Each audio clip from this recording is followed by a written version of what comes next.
Father Sabalya, inattach mo itong affidavit dito ni itong tao na ito. Anong pangalan nito, Father Sabalya? O, paano kayo nagkakilala?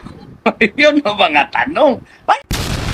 Iyak na naman dito ang mga bubonistang tanganista ni Banghag. Pilipinas, Duterte pa rin, ya awards. Sa kabila po ng umuusad na impeachment dyan sa House of Representatives, laban po kay Vice President Inday Sara Duterte, kaliwat ka ng propaganda na ginagamit po nila si Madriaga, Bicoy 2.0 at si Trillanes, ang maestro ng lahat ng mga propaganda.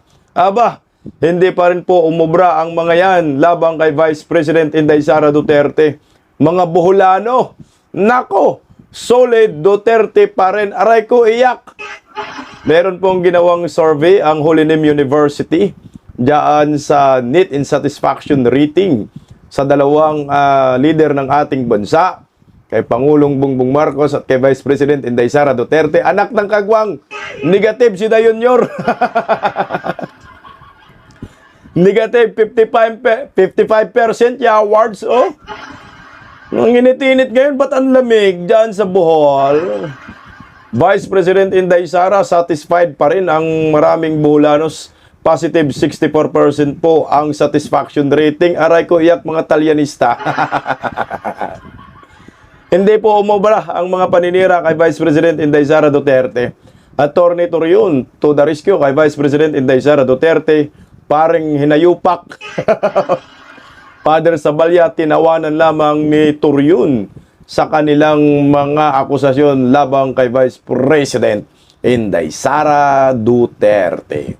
Pa-like po muna, pa-share, pa-subscribe, at pakipindot po ang inyong mga notification bell para lagi po kayong updated sa ating mga video. Bisda ko Historiador.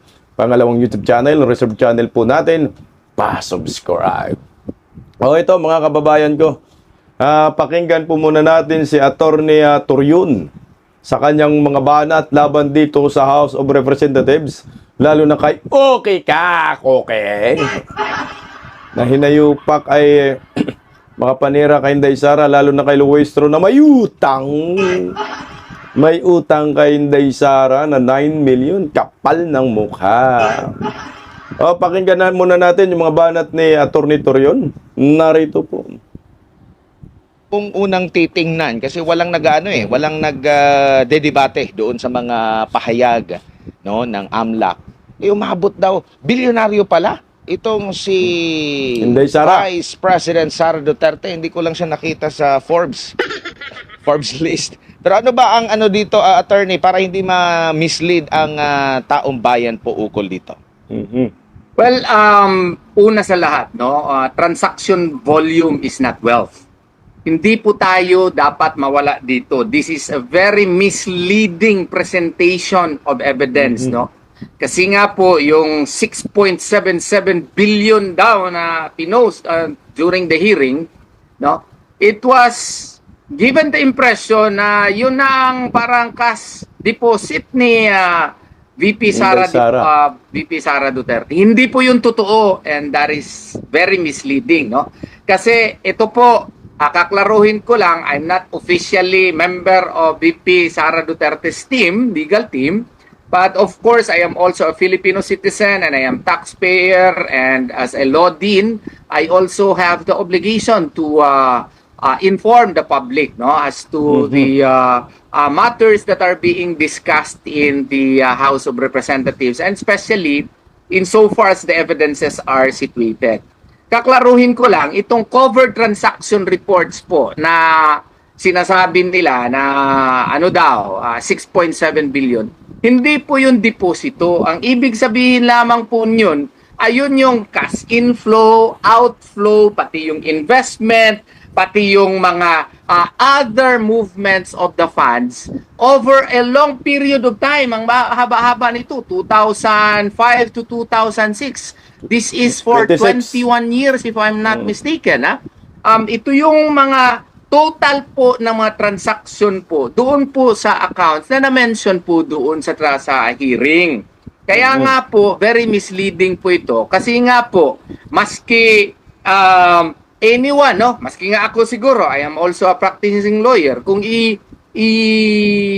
i-subject mo doon sa CTR, Covered Transaction Reports, at including the STR, Suspicious Transaction Report, siyempre ang dami-dami niya kasi yung ma-deposit, bibilangin. Kung i-withdraw mo, bibilangin. Kung i-invest mo, bibilangin. Kung yung 2 million mo lang, kunan mo ng 1 million, bibilangin yon. Tapos i-deposit mo naman yung 500,000, bibilangin mo yon. Kung same money mo, deposituhan mo na naman ng 1 million, balik mo, bibilangin nyo. Kung i-invest mo yung pera mo, bibilangin pa rin yun. Lahat yun kinikwenta under the Covered Transaction Report. Kasi yung Covered Transaction Report, 500,000 or more, bibilangin yan whether it is a deposit or a withdrawal or investment, basta siya ay transaction. Yun po ang ibig sabihin yun. Yung suspicious transaction reports naman po, hindi po ibig sabihin na yan po ay what you call this, ill-gotten Corrupt. wealth na mismo. Ill-gotten wealth. Ilang beses na nangyari yan sa akin. Kunyari may kliyente ako na galing abroad, magdeposito more than 500,000 for instance, no? Siyempre, tatanungin nila sa akin, they would require more Documents. what you call this, documentations from me. It is flagged as STR, but it does not mean that it is already ill-gotten. Magre-require lamang sila ng additional documentation sa akin. Kaya nga, ang sinasabi ko doon sa post, kasi ang daming kung makikinig ka doon sa what you call this, sa mga mainstream media, parang binabanner ka agad nila that we have already proven the guilt Ill-gotten. of VP Sara Duterte. Sumasakit yung ulo ko. Yun bang 6.7 million na nire-report nung what you call this, na mga transaction reports. Hindi, maling-mali po yun at saka napaka-malicious nun at saka napaka-misleading po nun. Kasi nga po, in-explain ko na ng maigi doon po sa aking post. Lahat po ng transaction, basta covered more than 500,000, bibilangin yan maski na from the same source or from whatever source, no? Maski nga i-withdraw mo, i-invest mo, basta magdaan sa iyong what you call this, sa iyong bank account, bibilangin yun. Ito 21 years 2005 o 2006 to 2025 ata ito. Ang 2026. lawak-lawak ng coverage nito 630 nga lang yung cover transactions. Ang dapat nito, nag-focus doong time na si VP Sara Duterte ay Vice President na. 2022. Kung titingnan mo nung Vice President na si VP Sara Duterte, ang liit-liit lang ng mga transaksyon Wala talagang questionably doon. Kaya tayong mga mamamayan, hindi tayo magpapalinlang nito. Wala kasi silang ebidensya against kay VP Sara Duterte, maski ano-ano na lang ang ginagawa nila just to build a ghost of a case. Opo. Kung ano na lang mga drama para masira lang si Inday Sara Duterte. Pero itong 6.7 billion na transaction ni Vice President Inday Sara within 20 years po yan. Justifiable po yan kasi siyempre tagal na panahon Baka nga si Bongbong Marcos trilyones Kaso nga lang tama dito si Attorney Turyun, ito ay misleading. Nakakadaya nga mapaglinlang na numero sa mga Pilipino. Pag ikaw ordinaryong Pilipino, hindi ka nagbubusisi, may samahan pa ng mga political vloggers na mga ugag at mga bayarang mainstream media, baka nga mapaniwala ka, uy, bilyonaryo si Inday Sara, uy, ill-gotten wealth, pero hindi nga ho basihan yan. Inflows and outflows, hindi po basihan yung galaw ng transaksyon mo na ikaw ay merong ganong kalaking halagang pera. Ang pinag-uusapan dyan, yung remaining balance. At syempre, hindi po pwede na ang basihan ng pagiging kayamanan mo ay yung labas-pasok ng pera mo sa bangko. Hindi po ganun. Di sana mga milyonaryo tayong lahat. Yawan. Kaya malabo po ito na makalusot dyan sa impeachment court. What for example, talagang impeach nila si Inday Sara dyan sa Kongreso. Sabihin na lang natin merong buto, no? Kasi mga ubob ang mga kongresista naniniwala dito sa misleading na report at propaganda labang kay Inday Sara. Pero pagdating malamang sa Kongreso, malabong-malabo dahil sa Kongreso, sa impeachment court, malabong makalusot ho ito at ma-question po ito ng defense team ni Vice President Inday Sara Duterte. Diyan sa Kamara, sa mini trial ni Luistro, bida sila dyan kasi walang cross-examine at walang nagtatanong. So malaya silang manira kay Vice President Inday Sara Duterte. Tuloy natin si Attorney Torrio. Attorney, balikan ko lang po, no, ang role ng Kamara dito po sa impeachment. Kasi sinasabi sila yung magiging piskal, di ba? Kung may magrereklamo, dadaan muna sa kanila. Same din ba yung kanilang function sa piskal, sa regular na More or less. korte? Opo. Yes, more or less, pare-pareho sila sa piskal. Kaya nga po, ang piskalya naman, pag anong ipafile doon sa na complaint, doon sila mag-concentrate. Kung anong mga i-attach, doon sila mag-concentrate. Kung may mga hindi klaro, doon sa in-state, doon sa complaint, pwede sila magpatawag ng clarificatory hearing. Oo, Yan. para ma-clear out yung mga hindi klaro masyado na na-state sa complaint pero kinakailangan na na-state sa complaint. Ang problema dito sa ating impeachment complaint, like for example, iklaro ko na masyado si Senator Trillanes. Alam niyo ba na si Senator Trillanes nakasaad lang sa third impeachment complaint ni Father Sabalya. Footnote lang 98 under paragraph 110. Ano pang naka-footnote sa kanya? Ang naka-footnote sa kanya ay according to him daw, based on newspaper reports, ito daw yung mga ill-gotten wealth daw or mga questionable transactions daw ni Tatay Digong at ni Sara Duterte. Maling-mali yun na magiging basis po for a subpoena. Bakit po maling-mali yun? Kasi po, yung basis for a subpoena must be based on personal knowledge. Yung doon po sa footnote po, kung saan nakasaad yung name ni Senator Trillanes, ibase po yun sa newspaper reports. Kung newspaper reports pala yung basihanan niya, hearsay evidence yun twice removed. Meaning, hindi yun pursuant sa kanyang personal knowledge. So, dapat hindi yun pinapasabpina. So, ang nangyari, based on that, pinasabpina na lahat, yung mga, mga bank records niya, pati misis niya, pati yung ibang mga korporasyon, at saka, pati AMLAC, pinasabpina na, no? So, kaya, Pati asawa niya, Attorney Torion, si Mans, no? Pinasumpina ho nila. So, ibig sabihin, itong si Trillanes, hindi talaga dyan kasama sa impeachment trial, sa impeachment complaint. Kasi nga, wala namang personal knowledge si Trillanes, pero pinasumpina. So, ngayon, nung sinumpina na, anak ng kamote, naninira kung ano-anong nilalabas. Tapos yung AMLAC, sinumpina rin, wala rin naman pala dyan sa impeachment complaint.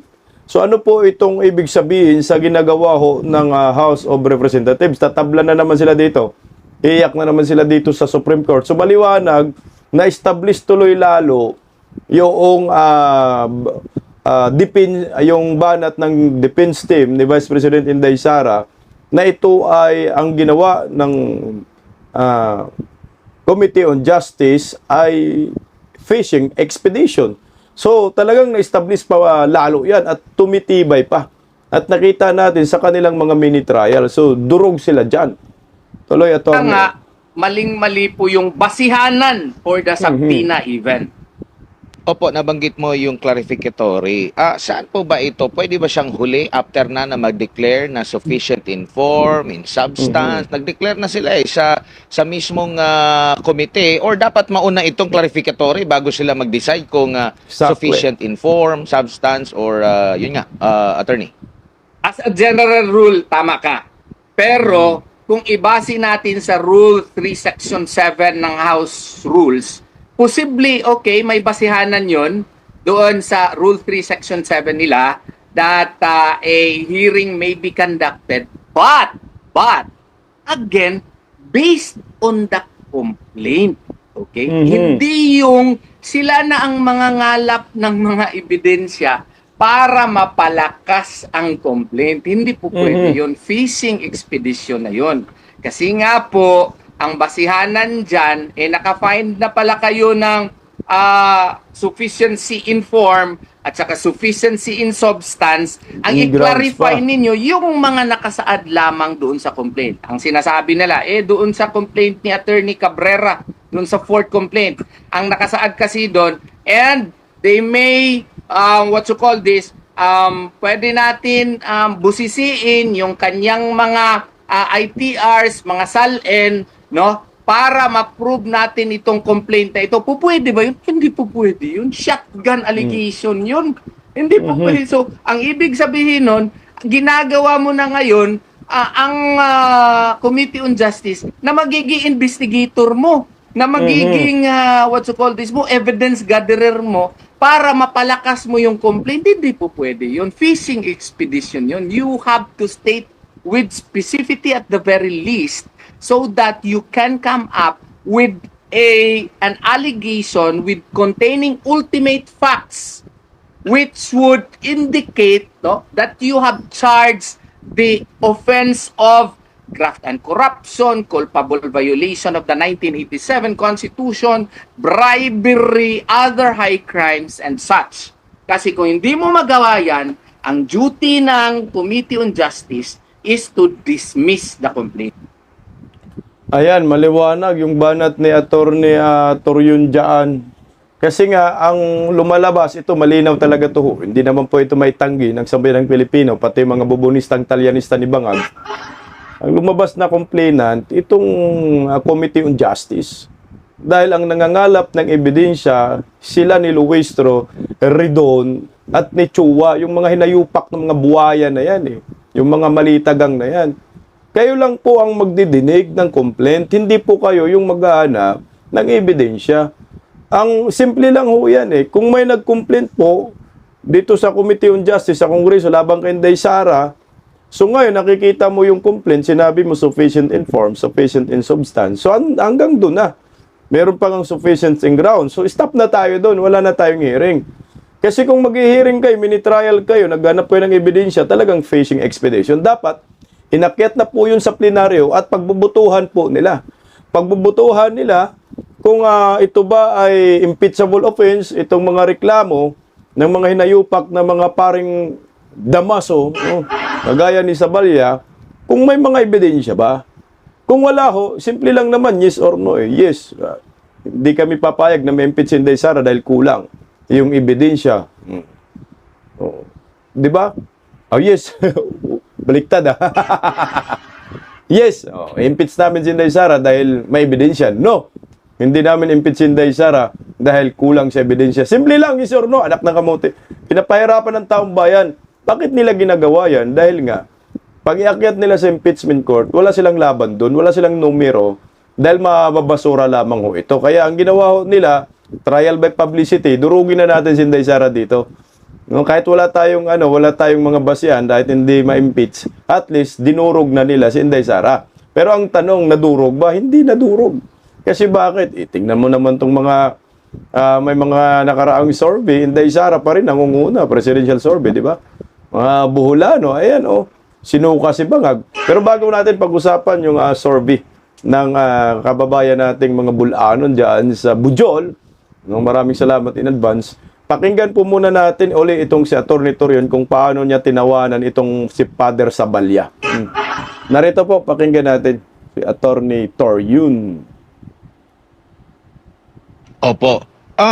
Bilang piskal, yung mga pahayag na parang meron na silang desisyon, meron na silang conclusion, pwede po ba yun? Tapos sasabihin nilang may due process. Pero pakikinggan mo yung kanilang intro, mga dalawang intro, meron ng mga penal na decision, tapos sasabihin na kung mali ang mga inaakusa laban sa iyo, dapat humarap ka. Pero di ba, sa regular na piskal, hindi naman po ata ganyan po ang nangyayari po, attorney, na parang magbibigay ng komento agad yung piskal. Makikinig lang siya kung anong ilalatag na ebidensya, mga argumento noong naghahain ng reklamo, tsaka ano yung reply ng inirereklamo, attorney. Oo nga, yun sana. Ang nangyayari kasi dito, yung nag-endorse pa ang mga pinakamaingay. No? Like for example, isasabi Dilema. na, timing na nadala ko pala ito. Ito yung third impeachment complaint. Opo, opo. Okay. Sana ang pinatawag nila dito, itong mga nag-file. Ito si Correct. Reverend Father Joel Saballa, Reverend Father Joselito Sarabia. Biruin mo kung basahin mo itong complaint na ito, magtataka ka. Bakit? Kasi the complaint should be based on personal knowledge. Pero yung mga allegation nila dito, sasabihin mo paragraph 21. Prior to her election, VP Sara served as the mayor of Davao City from 2010 to 2013, 2016 to 2019, and 2019 to 2022. As mayor, she mimicked her father's despotic, arbitrary methods and ruled the bailiwick of Davao City with an iron fist. Is this a declaration of ultimate facts? No, this is a matter of opinion. And this is even a baseless opinion, knowing the fact that Father Joel Saballa is actually based in the Diocese of Novaliches. Ito sana ang pinatawag nila. Kasi Correct. ito ang naggawa ng complaint eh. Siya nagreklamo. Sasabihin man siya ang nagreklamo. If you are an unbiased Committee on Justice, ipatawag mo ito si Father Saballa. Sasabihin mo, ito yung clarificatory questioning Father Saballa, you mentioned in paragraph 21 of your complaint that as mayor, she mimicked her father's despotic, arbitrary methods and ruled the bailiwick of Davao City with an iron fist. Father Saballa, in your complaint, you did not attach any evidence in your complaint. What made you say that she ruled Davao City with an iron fist? Yun ang mga clarificatory question. Ito pa, paragraph 22, sabi dito, when she took over the office of the Vice President OVP, VP Sara was unsatisfied with the budget given to her. Imagine that. In an impeachment complaint. Kung ikaw ay tarong, kung ikaw ay tamang-tama, unbiased, and competent hearing officer, sasabihin mo dito, i-clarify, patawag mo siya dito sa hearing. Father Saballa, you said that when she took over the office of Vice President, VP Sara was unsatisfied with the budget given to her. Can you please tell me, were you working in the office of the Vice President? Di ba ka? Paano niya masabi ito? Pari siya sa Novaliches. How did you know that she was unsatisfied with the budget given to her? Yan ang mga clarificatory question. May basis doon sa complaint. Hindi yung ipapatawag yung mga tao na wala naman, hindi naman nakasaad doon sa kanyang complaint. Kaya nga Correct. sinasabi namin, fishing expedition yung ginagawa nila. Attorney. Yun, kasi hindi na nakasaad sa complaint, yun pang tinatanong. Yun totoo, na na-mention dito, si yung kanilang star witness, na preso preso ngayon. Anong pangalan ng star witness nila? Madriaga. Totoo na naka-mention dito. Sana tinanong ito si Saballa, Father Saballa, inattach mo itong affidavit dito ni itong tao na ito. Anong pangalan nito, Father Saballa? Paano kayo nagkakilala? Yun ang mga tanong. Paano kayo nagkakilala? Bakit ka nag-attach ng affidavit? Sinong nagbigay sa iyo ng affidavit nitong tao na ito? Kasi pari ka naman Bakit ka may affidavit na ganito? Yun ang mga tanong. Paano mo siya nakilala? Paano ito nabigay itong affidavit sa iyo? Kasi in-include mo ito, so parang may personal knowledge ka nito. Matagal mo na ba siyang kakilala? Yun ang mga tanong. Matagal nang kilala ni Father Saballa siguro si Madriaga, kasama siguro sa kidnapuran sa tong mga animal. Ang galing ni Attorney Torion. No? Talaga naman. No? Tama naman eh. Paano mo nadala yung affidavit? Sino nagbigay sa'yo? Pumunta ka sa kulungan? Ano ang relasyon ninyo ni Madriaga? Magsyuta kayo?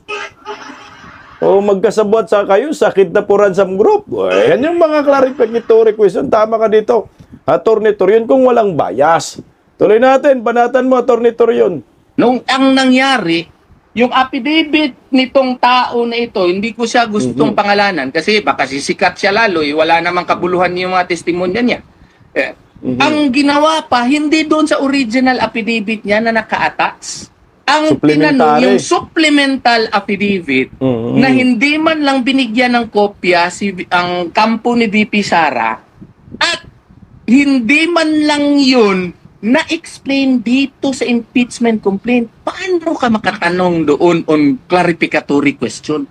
Anong i-clarify mo na hindi nga alam ng respondent yung supplemental affidavit niya?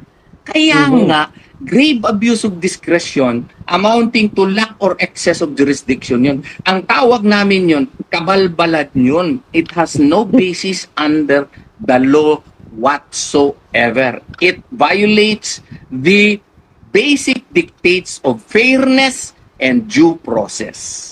Opo. Yung Ayan. mga nag-refer po ba ng mga kongresista, sila ba ay may pwedeng mangalap ng ebidensya or still, or ano bang role nila?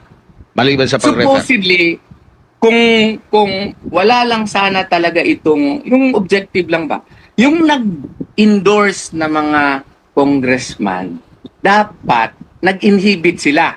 I'm referring to Congresswoman Dilima. Dapat nag-inhibit siya. Yung endorser din ng fourth complaint, dapat nag-inhibit din yun kung membro siya ng Committee on Justice. Why? Because when you endorse a complaint, yun nga ang sinasabi ko noon, it is as if you own the complaint, you certify that the complaint likewise is true and correct, and it has basis really that it can fly. It can really survive the test of sufficiency of inform and of substance. It has probable cause. That is in effect, what are you endorsing for? Eh, ang problema, ikaw pa yung endorser, ikaw pa yung nagtatanong doon sa, wala na yung basic delikadesa. Sana nag-inhibit sila. And then, kung kinakailangan na ipatawag sila kasi sila endorser during the hearing, it may be possible. Pero yung hindi siya nag-inhibit at nag-join sila actively during the determination of sufficiency in form and substance and during the hearing proper to determine probable cause, that is questionable. And whatever may be the report, that is a product of that mistake may be questioned before the Supreme Court. Kaya nag-prepare na ako ng na yung opisina namin. Katulong ko yung aking mga abogado led by Assistant Dean Resi Rizada Nolasco, no? At saka mga kasama ko mga abogado, nag-prepare kami ng supplemental complaint. Meron pa ng isang basis din dyan na yung kanilang counting ng session days. Oo. In-extend pa nila, maski recess na. Kinwestiyon ko rin yan dito sa panibagong supplemental complaint. So yun talaga ang daming mali po dito na alam naman nila, may mga magagaling na abogado dyan eh. Alam nila na mali yan. Pero ang purpose kasi nila, ayaw nila i-diretso kaagad, ipa-report sa plenary para magawa sila ng articles of impeachment para mag-trial na sa Senado. Kasi siguro alam nila matatalo sila doon. So, in-extend nila itong parang nagawa na sila ng mini trial na violation din under the 1987 Constitution kasi ang Senado lang ang may karapatan yan. Ginawa nila itong mini trial kay para hindi to find probable cause. What is their purpose? Sa tingin ko lang, pwede ko ako magkamali. Ang purpose nila is to chip away the popularity of Madam Sara Duterte. They want to crucify her, they want to attack her para mawalan konti yung kanyang pagka-popular masyado ngayon. Tama ka dyan, Attorney Torion. Yan din po ang tingin ng maraming mga political analyst, mga political vloggers kagaya po natin. Tama, wala po kasi silang laban pagdating sa impeachment court Dahil yung mga ebidensya nila, puro mga chismis lamang, marites lamang, mga walang kwentang akusasyon. So wala silang matibay na ebidensya, kaya siguro durugin na natin si Inday Sara dito sa sa Committee on Justice. Total, talo rin naman tayo. Kaso ang problema, yari kayo sa impeachment court at managot kayo dito. Dahil klarong-klaro na po ang violation ng Committee on Justice. Maliwanag po, tama si Attorney Turyun. Ang tanging magkaroon ng trial ay ang impeachment court. So walang iba ang Senado. Kaso ngayon, ang ginawa ho ng Committee on Justice, yung trabaho ng Senado, ginampanan na ng mga animal na Chua, Ridon, Luistro, de Lima. So ito, dapat kayo maparusahan, dapat kayo ay makulong din. Dapat itong mga to ay hindi na takbo pa sa kahit anong posisyon sa gobyerno dahil mga salot ang mga ito. Bindalo, ika nga. Alam nila na illegal yung ginawa nila. Alam nila na unconstitutional. Bakit nila pinupurso? Tama si Atty. Turyun. Dahil gusto po nilang masira si Inday Sara. Gusto po nilang mabagsak si Inday Sara dahil nga nangunguna sa presidential survey. Ang tanong, umubra ba ang impeachment, sarswilang impeachment labang kay Inday Sara? Ang sagot, hindi. Hindi po umubra. Tingnan nyo po. Kamakailan merong nilabas na presidential survey.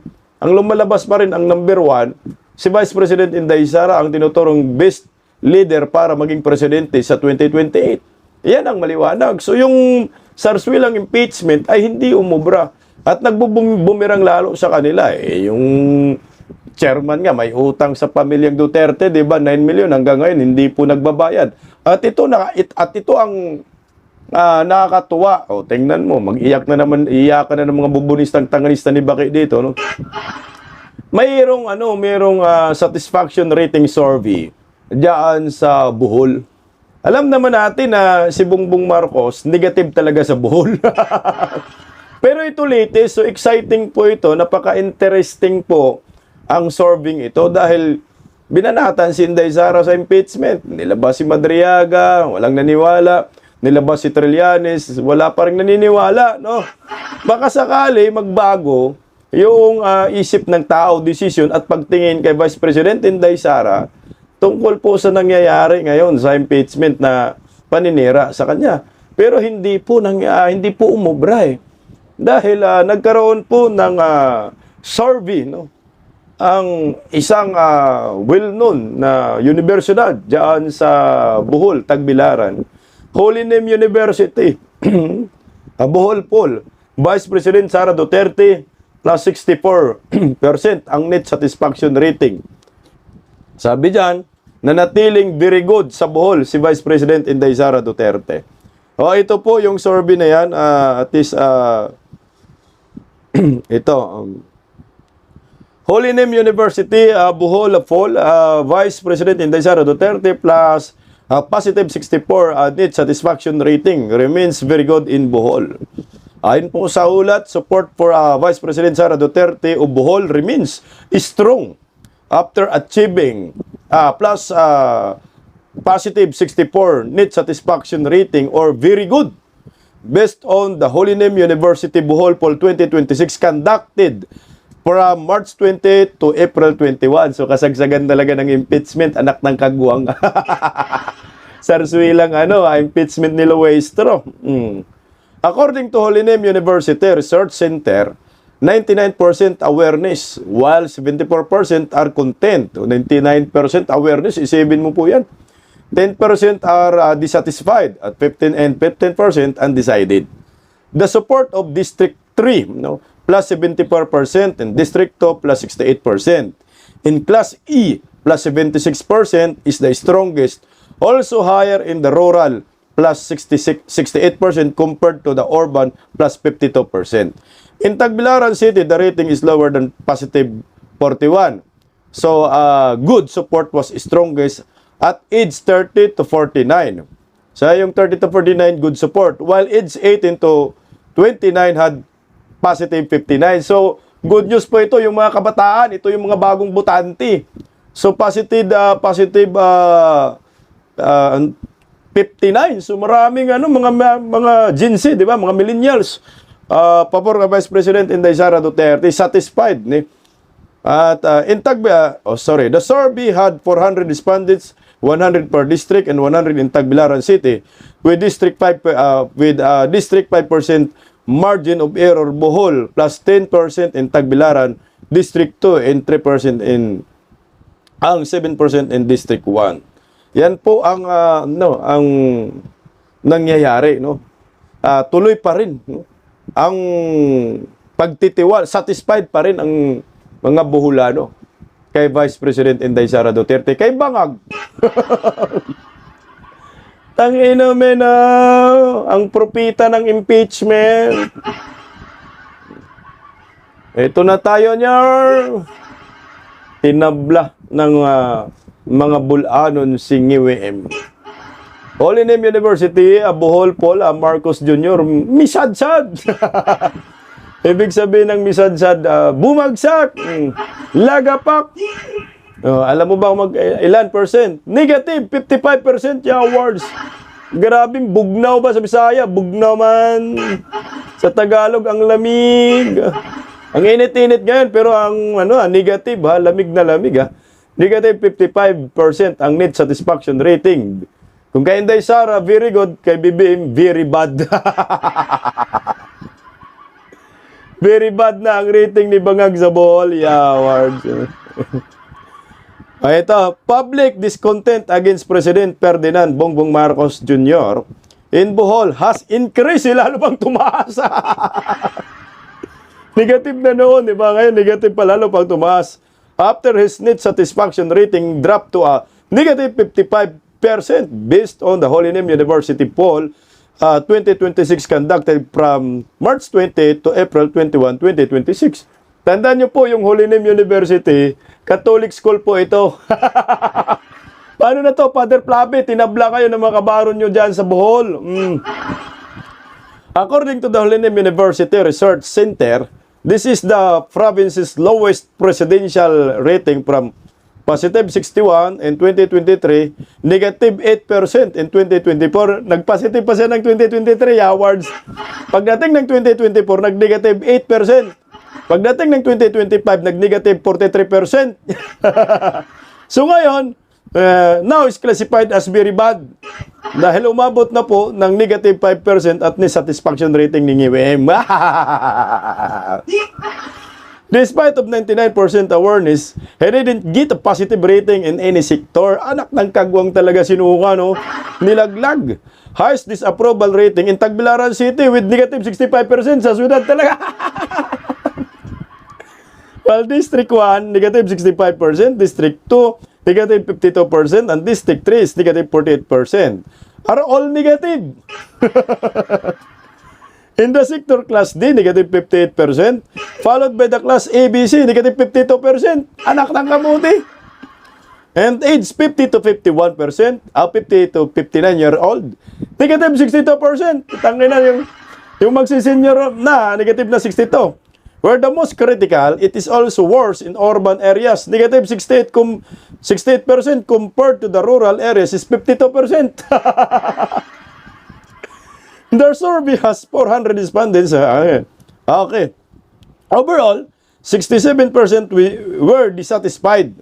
So 12% satisfied and 20% are undecided, which sit at negative 59% ni satisfaction rating.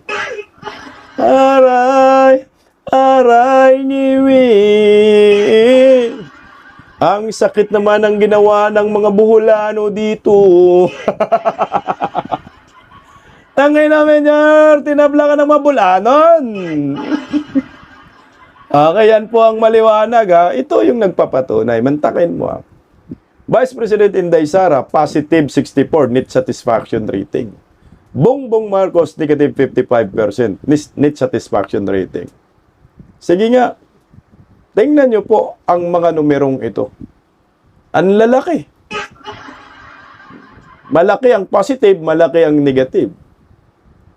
So, net satisfaction rating, ibig sabihin yan, kahit anong paninira ng House of Representatives, kay Vice President Inday Sara Duterte, kasama yung mga political vloggers, mga mainstream media, tungkol sa impeachment laban kay Inday Sara, hindi po ito pinaniniwalaan.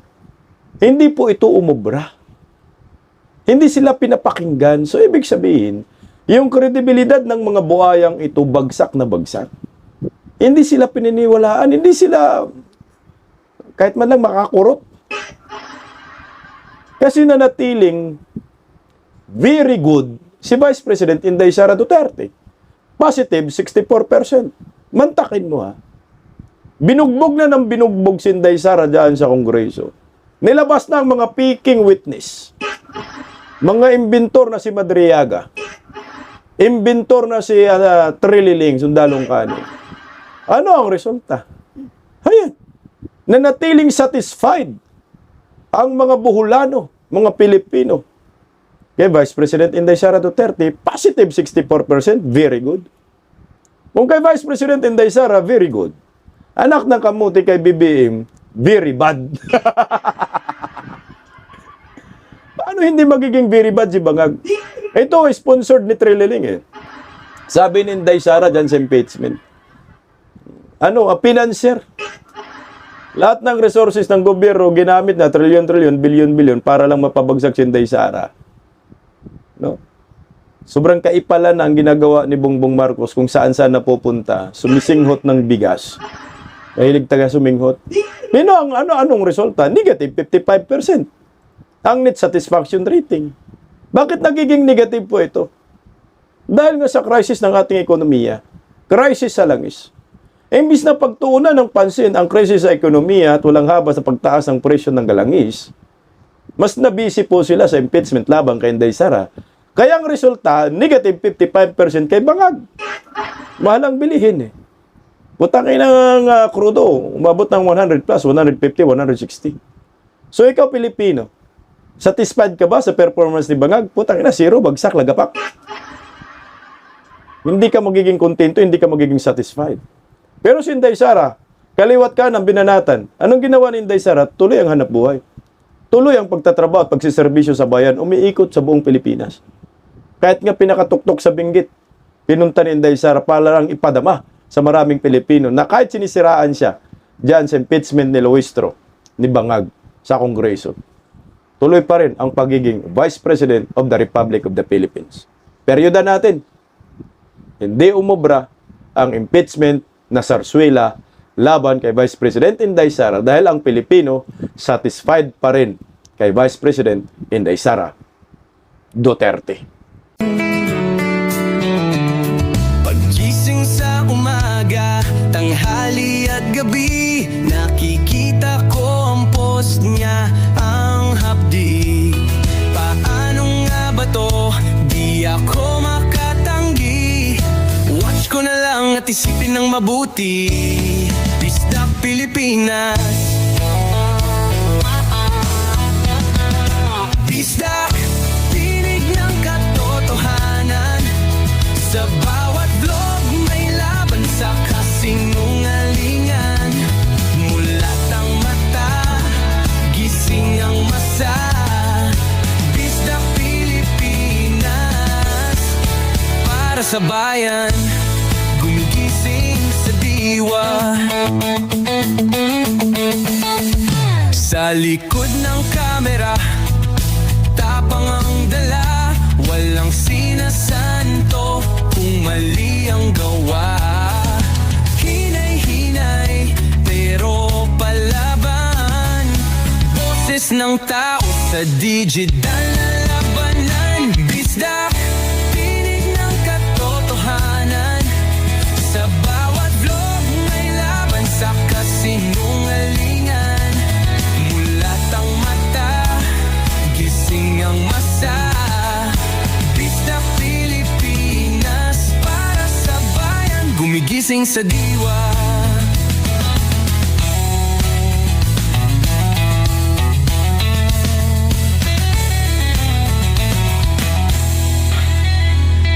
Hindi artista, hindi politiko, pero ang katotohanan, sigaw niya ay buo.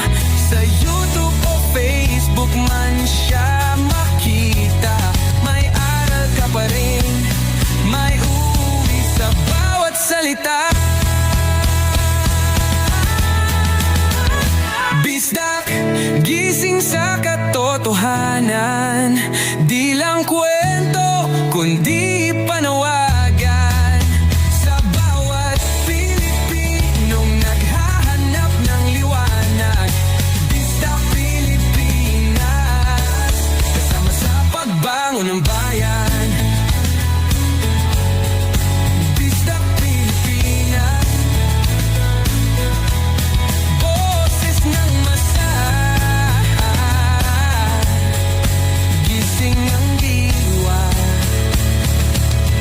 vlog mo may pag-asa.